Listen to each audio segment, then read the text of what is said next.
So just left a drug screening, and as I'm sitting there like waiting for them to, you feel me, get me in there, I'm thinking, I'm like, yo, my past, what I've done in the past could really determine how my money go for the next few months or whatever. You feel me? What I did a few months ago could really determine a few months ago or even a week ago. You feel me? I ain't gonna act like I ain't been smoking. You feel me? But that could real life determine whether or not I get a job.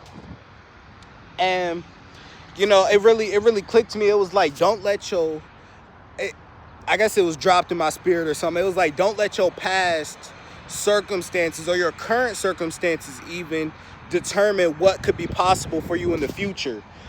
And even if I don't get this job, this will be the second job that I miss out on because of marijuana. And it really clicked to me. It's like, it's not worth it.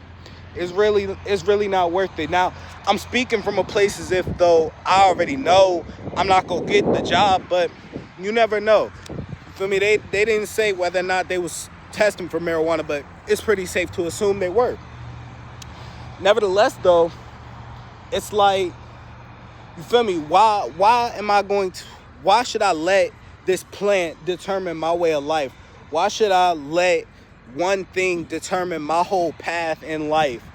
That just doesn't make sense to me. It's of no benefit, and it's to no avail. Smoking weed gives you no benefit. It gives you no boost in life with your money, with your just whatever you got going on, bro. It doesn't really boost. Only positive I could really say is that it calms you. But in all reality, it's really just melting your brain. The same as your phone, same as TikTok and things like that. So that's why I'll never be one of those people who are like, oh, you have to stop smoking weed. You have to do this. You have to do that. Because at the end of the day, we all do things that numb our brains. Me scrolling on my phone, doom scrolling, it's numbing my brain. Drinking numbs your brain. Television numbs your brain. Sugar does something to your brain. Everything that gives your brain dopamine is altering your brain chemistry. So at the end of the day, it's like, yeah, smoking weed might be, worse for you or bad for you, but at the end of the day, what really is good for you? So yeah, and I mean, real life though, like, and not even just in that circumstance, but why in any circumstance should something from your past determine what you do in the future? If I got hurt in the past, I broke my leg, I'm not gonna stop walking for the rest of my life. If I got in a car wreck last month, I'm not gonna stop driving forever. So at the end of the day, it's not about what happened to you in the past, it's about how you move forward from it. And I've been learning that ever so slightly as time goes on, and as I continue in this thing we call life. Feel me? That's all I've been learning is we gotta continue on past our tribulations, our trials, our circumstances. Even when I didn't have a car, that didn't stop me from trying to get a car. All that not having a car did for me was push me to get a car more. Even now, I don't have a choice. I could choose not to get a car because, I got in a car wreck, so I don't want to have a car no more. I don't want to have, the possibility of a car wreck or anything like that. But no, instead, what I'm going to do is, look into things in a different way, look at it from a different aspect and in a perspective type thing, and get a different car, not do what I did when I wrecked my car. I wrecked my car, honestly, it doesn't even matter. It doesn't matter why I wrecked my car or how it wrecked. It wouldn't change the fact that the car is gone. You feel me? Even if I look back 1,000 times, right? And I'll be like, I wrecked the car because the tire popped. I wrecked the car because it was out of gas. Or I wrecked the car because blah, blah, blah. It doesn't matter. It doesn't bring the car back. It doesn't unwreck the car. It don't unwreck the car. It don't do nothing. All it does is remind me that I don't have a car currently. But that's only for a current moment. As far as moving forward and things like that, I mean, obviously I'll get another car. And even if I don't, it was just never meant to be. Maybe I was only meant to have that one car. Maybe I serve as a vessel for somebody else out there to get their car, or who knows what God has planned. You know, he works in mysterious ways, but nevertheless, it's like, point still stands. It's like, why should anyone's past determine how their future could look? Wasn't it J. Cole that said every saint has a past and every sinner has a future? Something like that. You feel me? It's something like that. So it's like, you feel me? We gotta stop limiting ourselves based on what we can see. Because right now, all I see is, I don't have a car, I don't have a job. Well, actually, that's a lie. Feel me? I have a job. I'm just, you feel me? I'm waiting. I'm just in a waiting period. And at the end of the day, isn't that all life really is a huge waiting period?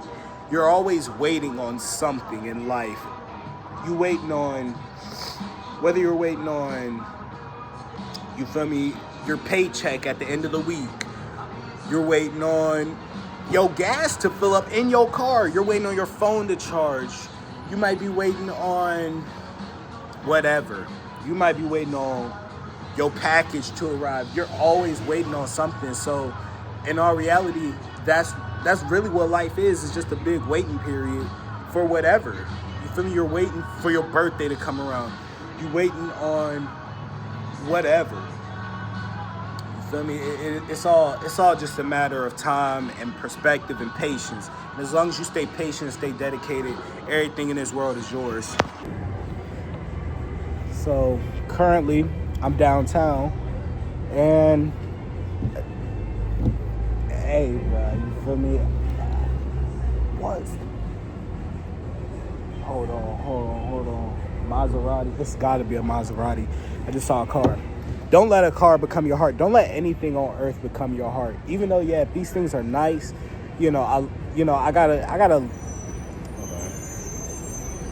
I'm very fond of cars. I like Corvettes, Hellcat, all those things, all those different exotic cars and things like that. Clothes, shoes, jewelry, money,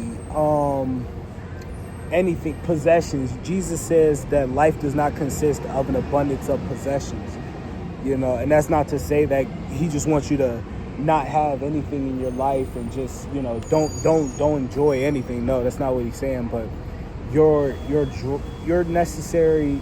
You're like, your heart should not be, it should not beat because you saw a Hellcat. It should not beat just because you got the freshest clothes on. You feel me? Your life is worth more than possessions. You're worth more than any possession on earth.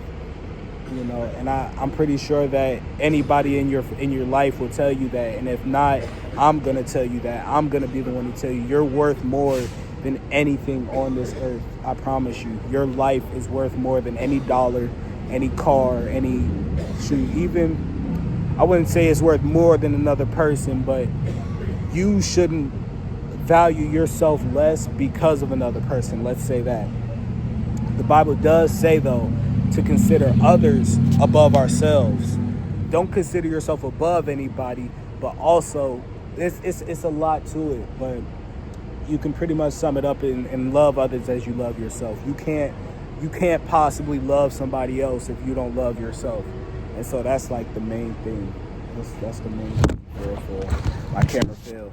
I guess maybe I'm not saying the right thing. I might be, and take everything I'm saying with a grain of salt, because at the end of the day, I'm still learning, I'm still growing, I'm still, you feel me, getting the hang of all of this stuff. You feel me? It's kind of like we on this together. We both babies, and you feel me? I'm learning to walk and all that good stuff. You feel me?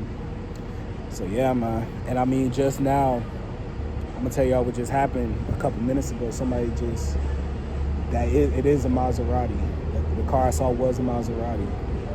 I ain't gonna lie, it kind of looked like my old car though. So it's like, shoot, what's the point in getting a Maserati if I could just go get a Mazda? You feel me? That's another thing, bro. It's always something that it just might be better. There's always there's all, maybe not always, but most of the time, the thing that you're cherishing to the utmost, you think, oh, this is what's going to get me here, or this is what's going to make me happy, this is what's going to fulfill me. It's really not going to fulfill you longer than it's supposed to. That new car, it's only going to fulfill you for about a week, a month, maybe a couple months at max. You know, I'm not saying you won't be grateful for the car, but it won't fulfill you the way you think it's going to fulfill you. I thought that when I was working towards my car, I thought that it was going to be what completed my life. Even though I already was walking with God, I was praying to God the whole time for a car, and I thought that the car was going to complete me and my life was just going to drastically improve and change because I had a car. But in all reality, it didn't. If anything, my life kind of went downhill once I got a car. You know, things change, people change, feelings change too, type thing, you know. But, you know, it's one of those things where it's like you live and you learn. You know, looking at it now, it's like, I don't think I don't think the same way when it comes to getting a car. I don't think the same way when it comes to getting a lot of things. And I mean, I'm still learning, like I said. You know, yeah, I want a girlfriend. I want a girlfriend right now, right? But at the end of the day, is a girlfriend really going to complete me? Is a wife going to complete me? No. You know, at the end of the day, she's going to add to me. She's going to hopefully add to whatever I already have going on, or even me. I'm hopefully going to add to what she has going on. It's not just going to be, it's not just going to be, you know, like it's not going to be a thing where she's taken from me and I'm just drained, or vice versa. It's supposed to be a partnership. And, you know, my ex, she might tell you that some other stuff, but never mind her, right? Never mind her. I hope she's doing well. But, you know, it's like a relationship really is supposed to be a partnership, and whatever that looks like for you. Because for me, what a partnership look like for me and what it look like for you might be two completely different things. We might be on two different paths, we got two different goals. We're two different human beings. So at the end of the day, how could you, I couldn't tell you what a relationship should look like for you.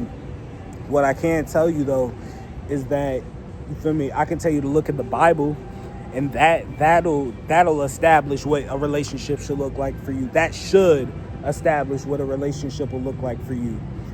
You know, of course, depending on what you believe in. I'm not knocking you if you don't believe in the Bible. That's just what I believe in. You feel me? That's just what I put my faith in. I put my faith in God. The Lord Jesus Christ is my Savior. At the end of the day, no matter what. Yeah, I ain't the best Christian. Don't get it twisted. I'm not holier than thou. I'm no better than you. We all sin every day. The Bible says if we consider ourselves without sin, we're only fooling ourselves. The Bible also says that for all have sinned and fallen short of the glory of God. You know, but a righteous man falls 7 times and get back up 8.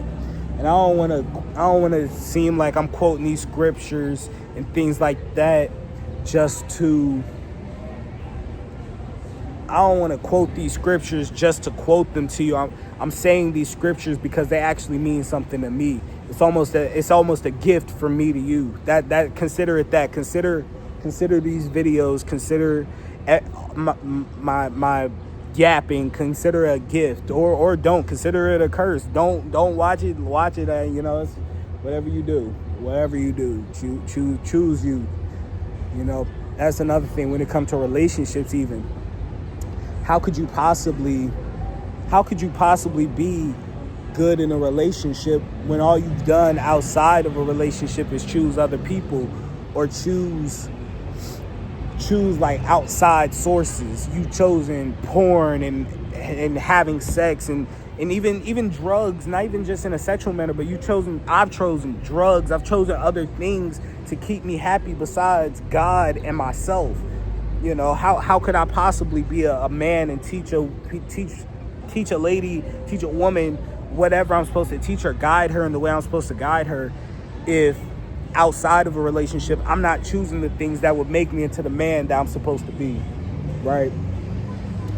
You know, but once again, it's all part of the learning process. It's all come with growth. It all come with life experiences and stuff like that. Thought I seen somebody I know, and most of the time that's another thing. You never know. My nose is running. Don't judge me, please. I'm going through it. I'm trying to get this stuff out to y'all, bro. You feel me? Because I ain't even gonna lie to you. Half the time when I be sick, I be thinking I'm gonna die. Every time I get sick, I think I'm gonna die, right? But I realized today that like sitting in the house wasn't gonna do nothing for me. It was better. I got out, got fresh air circulating through my lungs, get more oxygen in my lungs, just sitting in the house, especially in the basement, right? But I don't know if y'all can hear that. I hope y'all can hear me. Shoot, I'm hoping y'all can hear me. So I'm out here to hear the freaking fire truck or whatever, ambulance, something. I don't know. There's always something going downtown. It's always something, you know. And you know, I ain't doing nothing crazy. You know, I'm down here just chilling, recording this video, walking around. You know, these people out here walking their dogs and stuff, bro. People out here walking their dogs, driving, cruising. You know, I'm out here by myself though. But it's a beautiful thing. I get to experience. Being by myself has taught me so much. I've been single for 1 year so far. Coming up on a year, but who got time to be counting all that? I've been single for 1 year now. And so far, like the things that I've learned while being by myself versus being in a relationship compared to when I was single before is so much different. I oftentimes think back to the mistakes I made in a relationship, and I know earlier I said don't let your past determine, but you must learn from your past. You must learn from history, or it's destined to repeat itself. If you don't learn not to touch the stove, whether you learn from touching the stove and burning your hand, or you learn because somebody told you, either way, you have to learn not to touch the stove. And in my experience, I touched the stove. I was, you feel me, bad in the relationship. I was all types of stuff. I was all types of things in the relationship that I should not have been. But the important thing is to learn from it. The important thing is to grow from it. And that's my goal, is to just grow from everything. I saw a girl, she posted, she was like, you're not going through anything, you're growing through everything.